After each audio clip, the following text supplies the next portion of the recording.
பிள்ளைகளா எழும்புங்க. 9 மணி ஆகுது. இன்னும் என்ன தூக்கமானது உங்களுக்கு? ஞாயிற்றுக்கிழமை தெரியாதோ? 9 தானமா ஆகுது. இன்னைக்கு ஒரு நாள் தான் நாங்களே ஃப்ரீயா இருக்கோம். காலையில வந்து எழுப்புதீங்க. அதெல்லாம் செகண்ட் பெல் அடிக்கிறதுக்குள்ளாடி நாங்க கிளம்பி போயிருவோம். நம்ம வீட்டுல என்ன 10 பாத்ரூமா இருக்குது? ஒருத்தியா போய் குளிச்சுட்டு வரதுக்குள்ளாடி எங்க ஆமேனே போட்டுருவாங்க. இப்ப எலும்பு புரியல என்ன? நீங்க என்னைய மட்டும் திட்டிட்டே இருக்கீங்க. அக்காவே பாப்பாவே ஒண்ணுமே சொல்ல மாட்டேங்க. அவ சின்ன பிள்ளை கொஞ்ச நேரம் தூங்குவா, உனக்கு என்ன? சரி, உங்க அக்கா கறி எங்க இப்போ? நான் தம்மா இருக்கேன். சொல்லுங்க, என்னாச்சு?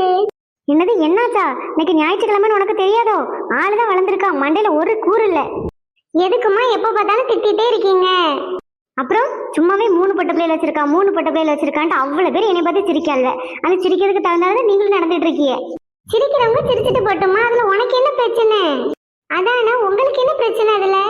அம்மா, இப்பம்லாம் பாய்ஸ்ல அம்மா அப்பாவை கடைசி காலத்துல பார்க்க மாட்டாங்களாம். பொண்ணுங்க நாங்க தான் பாப்போமா. எங்க ஸ்கூல்ல என் ஃப்ரெண்ட்ஸ் எல்லாம் பேசிக்கிட்டாங்க. ஆமா, முளைக்கிறதுக்குள்ளாட்டி பேச்ச பேரு. உங்க அக்காவுக்கு வயசு எத்தனை பிள்ளை ஆகுது? 25 வயசு ஆகுது. எவனாவது ஒரு நல்ல மாப்பிள்ளை கிடைக்கானா? பார்க்கவும்லாம் ஒல்லியா இருக்கான், கருப்பா இருக்கான், ஒல்லியா இருக்கான், கருப்பா இருக்கான். நான் எங்க போறது? இன்னும் இடத்துல 2 பிள்ளைகள் இருக்குது. உங்களுக்கு நான் எங்க போறது? அதுக்குள்ள நீங்க ஏமா கவலைப்படுதீங்க? ஏசப்பா பாத்துப்பாங்க. கர்த்தர் சகலத்தையும் மதினத்தின் காலத்தில் நேர்த்தியே செய்வாருமா. நீங்க கவலைப்படாதீங்க. அது கரெக்டு தான். ஆனாலும் கடவுள் உங்க அப்பாவையாச்சும் நம்ம கூட வச்சிருந்துருக்கலாம். அவரையும் எடுத்துக்கிட்டாரு. உங்க 3 பேரையும் லாஸ்ட் 2 வருஷமா நான் கஷ்டப்பட்டு வளர்த்துட்டு இருக்கேன். உங்களுக்கு தெரியும் தானே? அதுக்கெல்லாம் நீ கவலைப்படாதம்மா. இன்னும் 2 மாசம் தான் வெயிட் பண்ணு. ஒரு ஐடி கம்பெனில நான் இன்டர்வியூ அட்டன் பண்ணிருக்கேன்னு சொன்னால அதுல கண்டிப்பா நான் செலக்ட் ஆயிருவேன். நான் போய் உங்களை நல்லா பாத்துக்கிட்டதம்மா. ராணி மாதிரி நாங்க பாத்துப்போம். ஆமாம்மா, நீங்க ஏன் தேவையில்லாம டென்ஷன் ஆயிட்டு இருக்கீங்க? சரி, போதும் பேசினதெல்லாம். எழும்பி கிளம்புங்க. அங்க 1 மணி அடிச்சிட்டுன்னு நினைக்கேன். சரிம்மா. மினி இங்க வா. சொல்லுங்கம்மா. அங்க பாட்டி அவங்க ரூம்ல தூங்கிட்டு இருக்காங்க. போய் அவங்க கிட்ட சொல்லு, அம்மா அவங்களுக்கு குளிக்கிறதுக்கு வெந்நீர் எடுத்து வெளியில வச்சிருக்கணும், போய் குளிக்கணுமான்னு சொல்லு. சரிம்மா, சொல்லுறேன். பாட்டி பாட்டி. சொல்லு தாயி. அம்மா குளிக்கிறதுக்கு வெந்நீர் எடுத்து வச்சுட்டாளா? ஆமா பாட்டி, வச்சுட்டாங்க. அதுதான் சொல்ல சொன்னாங்க. சரிம்மா, பாட்டி போய் குளிக்க. பாட்டிக்கு ஒரு டம்ளர் டீ மட்டும் எடுத்துட்டு வாம்மா. சரி பாட்டி. பாவம் என் மருமவா. என் பையன் போன பிறகு இந்த 3 பிள்ளைகளையும் வச்சு படாத பாடுபடுதா. ஆண்டவரே, நீங்க தான் என் மருமவளை பார்த்துக்கிடணும், அவ பிள்ளைகளையும் பார்த்துக்கிடணும். இதில் என் பேத்தி மூத்தவாளுக்கு 25 வயசு ஆகுது. இன்னும் ஒரு பையன் அமைய மாட்டாக்கான். வாரவம்னா ஒல்லியா இருக்கா ஒல்லியா இருக்கான்ட்டு போகிறான். என்ன பண்ண, அடுத்தல 2 பேர் வேற இருக்காள்வே. சரி, கடவுள் மேலே பாரத்தை போட்டுட்டு நம்ம போவோம். நடக்கும் அது. சர்ச்சுக்கு கிளம்புவோம் நம்ம. சரி பிள்ளைகளா, பாட்டியை கூப்பிட்டுட்டு கதவெல்லாம் பூட்டிட்டு வந்துருங்க. அம்மா சர்ச்சுக்கு போகிறேன். சரிம்மா. சீலாக்கா, உங்களுக்கு இது நியாயமா இருக்கா? என்னாச்சு சுகந்தி? நான் என்ன பண்ணேன்னு? என்னது என்ன பண்ணுதுன்னு சொல்லுவீங்க? நீங்க ஒன்றும் பண்ணல. உங்க பிள்ளைகிட்ட போய் கேளுங்க. என் வீட்டில் உள்ள ரோஸ் பூ பறிச்சது யாரு? அழகா இருந்துச்சுன்னு நான் தான் காலையில பறிச்சேன். அம்மா கிட்ட சொல்லிடாதங்க. அட பாவி, உனக்கு இது தேவையில்லாத வேலை. இப்ப அம்மா கிட்ட சொல்லாம எப்படி இருக்க முடியும்? நம்ம சொல்லலைன்னா இப்ப சுகந்தி அக்கா அம்மாவை திட்டிகிட்டே இருப்பாங்க. ஆமா, சொல்லிடுவோம். அம்மா. என்ன பிரியா, என்னாச்சு? அம்மா, அது வந்து நம்ம மினி இருக்கல்ல, அவ தான் காலையில பூ பறிச்சாலாமா. ஐயோ கடவுளே, உனக்கு எதுக்கு இப்படி இந்த தேவையில்லாத வேலை? இப்போ ஆடு ஆடு நாடு வேலைன்னா என்ன பண்ண? உனக்கு பூ வேணும்னா என்கிட்ட கேட்டிருக்க வேண்டியதானே? மன்னிச்சுக்கோங்கம்மா, தெரியாம பண்ணிட்டோம்மா.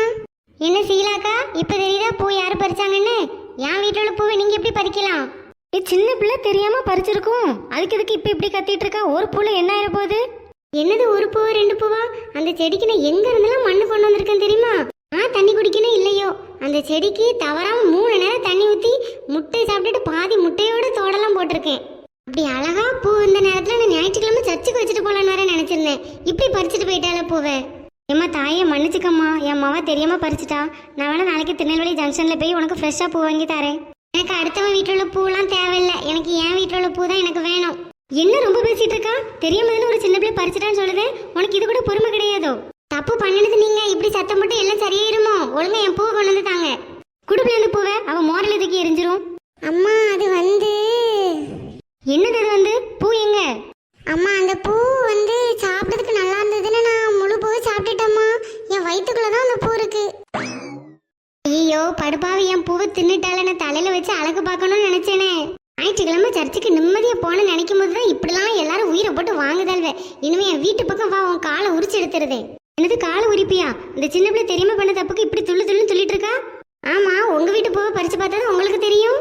ஏம்மா தாயை உங்ககிட்ட சண்டை போடுறதுக்குலாம் எனக்கு டைம் இல்லை, மனசு இல்லை. நான் சர்ச்சுக்கு கிளம்புறேன். ஆமா போங்க போங்க. இப்படி அடுத்தவ வீட்டு பூவை பறிச்சுட்டு உங்க ஜெபத்தை தான் ஆண்டவர் கேட்பாரு. சாரிம்மா, மன்னிச்சுக்கோமா. சரி பிள்ளை, பரவாயில்ல. இனிமே இந்த மாதிரி பண்ணாத தயவு செஞ்சு. சரி அம்மா போறேன், சீக்கிரமா வந்து சேருங்க. பாட்டியும் கூட்டிட்டு வாங்க. சரிம்மா. என்ன சீலாக்கா சோகமா இருந்த மாதிரி இருக்கு? அது ஒன்றும் இல்லை கரோலு. காலையில் ஒரு சின்ன சண்டையாயிட்டு. அந்த சுகந்தி இருக்காளா, என் மவ ஒரு சின்ன பூவை பறிச்சாண்டு வந்து ஆடுன்னு ஆடிட்டா. எனக்கு மனசே சரியில்லை. அவி எப்பவுமே அப்படிதானாக்கா. சரி விடுங்க. ஆமாம், வேற என்ன பண்ண. அப்பா இல்லாத பிள்ளைலாம் இப்படி தான் பேசுவாங்க போல. அனைவரும் வேதாகமத்தை திருப்பிக் கொள்ளுங்கள். மத்தேயு 5ஆம் அதிகாரம் 24ஆம் வசனம். எல்லாரும் சேர்ந்து படிப்போமா?